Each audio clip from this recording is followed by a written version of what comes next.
Coming up on Mountain News this morning, a Southern Kentucky funeral home plans to host a special Christmas service for anyone struggling with the loss of a loved one. And a church in our region uses Christmas trees to honor the people that community members hold close to their hearts. Dedicated to Eastern and Southern Kentucky, this is WYMT Mountain News this morning. 5:33 here on this foggy Tuesday morning. I'm Dakota Makris. Good morning to you. Thanks so much for waking up with us. And let's head over to Brandon Robinson for a look at our forecast. And Brandon, if people are up going to walk their dogs this morning, they better take a flashlight, because I even had a hard time with my car headlights looking to see where I was going this morning. Absolutely. So. It's very foggy here in Hazard. Now, it's not like that everywhere, but I can tell you, just be careful, slow it down. If it's not foggy, it's likely frosty, so give yourself some time to warm your cars up this morning. All right, let's take a look at our temperatures, and you can see why it's frosty out there. We're below freezing pretty much everywhere, with the exception of one spot. Jackson is at 33. That's basically the warmest spot in our region. Clintwood on the other end is 22. So again, it's pretty chilly out there. Across the state and region, not a whole lot of warmth to be had. Looks like the warmest temperature across the entire region is in Louisville and Clarksville, tied at 36 this morning, 28 in Hazard and Cincinnati, the coldest as you head out the door. Day planner for today, mix of sun and clouds throughout the day. It's going to be a chilly start to the day, but a mild afternoon for this time of the year, especially right around 55 for a daytime high. Dakota? All right, Brendan, thank you. Well, a Kentucky man will now spend the rest of his life in prison in connection to a violent kidnapping in Greenup County. 41-year-old Jonathan Smithers is accused of assaulting a woman and trapping her in his car. He then drove her to the Flatwoods area, where the woman was eventually able to escape. During the search for Smithers, Flatwoods police officer Tommy Robinson was shot in the throat and suffered life-threatening injuries. In June, Smithers pleaded guilty to a binding plea agreement, meaning he could not change his mind, and on Monday he was sentenced to life in prison. One person is in jail, and thousands of dollars in cash is in evidence in a case that police say has put a dent in the local drug trafficking scene in Whitley County. Our Phil Pendleton has more on the bust that took place during the weekend and how they hope it helps stop a devastating situation. The lengthy investigation and a search warrant took police to a home on the Kentucky-Tennessee state line Saturday on Lot Mud Creek Road. Yes, this is one of the larger seizures that the police department has done in quite some time. Police say they found $14,000 in cash, 4 shotguns, a rifle, 2 handguns, and a lot of drug paraphernalia. They arrested 39-year-old Randy J. Jones, who was accused of dealing and selling meth and fentanyl to a confidential informant. Based upon our investigation, I mean, there's indications that he could be connected to other investigations. So that's an ongoing investigation, even after the execution of the search warrant. People who live in that area say drug use, as well as fentanyl, has been a big problem. In fact, in speaking with the Whitley County coroner, he said that there was a death on Lot Mud Creek Road just in the last couple of days, and he says his suspicion is that it was a drug overdose. Police say they deal with fentanyl frequently. In fact, health leaders are even encouraging businesses to carry easy-to-use Narcan emergency kits. We use Narcan often.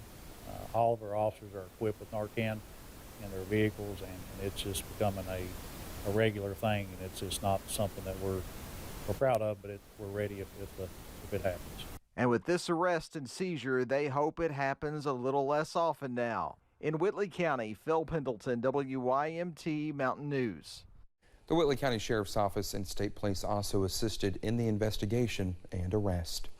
Well, Eastern Kentucky is making a coordinated effort to keep ambulances filled with qualified and trained EMTs in case of an emergency. Well, the cost of training has deterred some folks from pursuing careers as EMTs, but officials with Pikeville Medical Center have announced a $200,000 grant to offer up EMT training. An athletic trainer at the University of Pikeville is one of the many people who say the financial burden kept them sidelined, and now the grant is making the career possible. That was one thing me and my coworker were both looking at it, and we were trying to figure out financially how we could afford it, if we could go through the school, see if they would help us a little bit and we could pay the rest. When I spoke to Mitch over the phone and he said it was all paid for, I was kind of in shock. I was like, that makes my decision so much easier to actually go forward and take the class. The training is 400 hours and taught a couple of nights a week by Pikeville firefighters. Perry County schools are closed this week due to illness. For many students, it's a chance to start Christmas break early, but it's also a reminder of just how bad the flu season is this year. The CDC recently rated Kentucky in the very high category for flu spread. Pediatrician Molly O'Rourke with Primary Care Center in Hazard says flu season comes in cycles. We tend to have a high flu season every 5 to 10 years, so we are in one of those cycles again. So our numbers are coming up from that, but then of course with COVID restrictions prior, we didn't have that. Health experts say you should bring your child in for a checkup within 1 to 2 days of them having a fever and make sure they are drinking plenty of fluids. Well, Bowling Funeral Home in London will host a community candlelight Christmas service later this week. Funeral director Barkley Bowling says the service is for anyone who struggles with the loss of a loved one during the holidays. There will be an uplifting message, music, and a candle lighting. He says the funeral home wanted to put on the service because of the loss many have dealt with during the past few years. We're trying to focus it around, God's word and God's promises to have faith to go on, maybe find some joy during the holidays that they wouldn't normally have without their loved one. The candlelight service is this Thursday. Doors open at 6 p.m. The service begins at 7. Again, it'll take place at Bowling Funeral Home in London.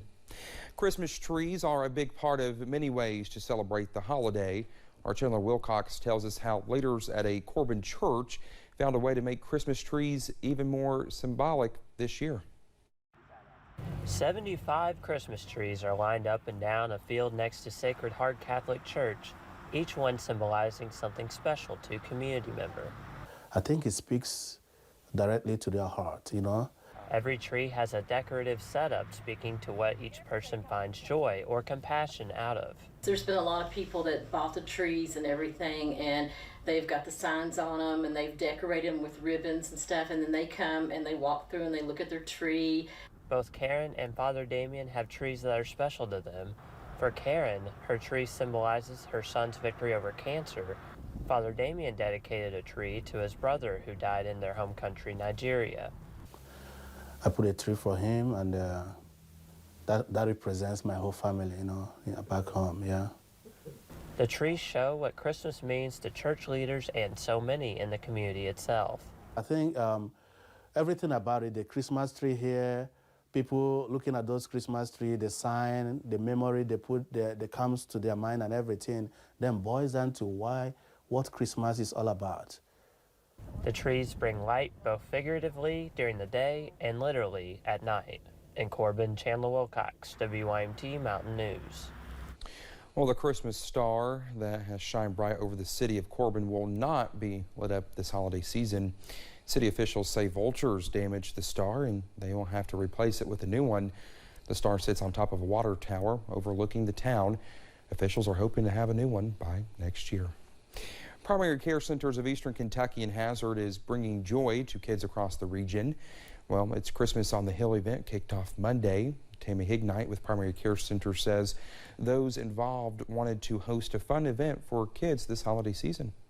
We have a cookie kit that we're going to have. They can decorate their own cookie. We have Whoville, and then we also have where they can write letters to Santa. And then we will have Santa here as well, and they can have free pictures with Santa Claus. Well, the event is free for anyone to attend, and if you missed last night, there will be another night of Christmas on the Hill fun on Wednesday from 4 to 7 p.m. at Primary Care in Hazard. Well, just ahead this morning, a famous director misses the premiere of his own movie after testing positive for COVID just days before his work is set to be seen around the world. And rain chances are back as we head deeper into the week. I'll tell you what we can expect and when in about 3 minutes.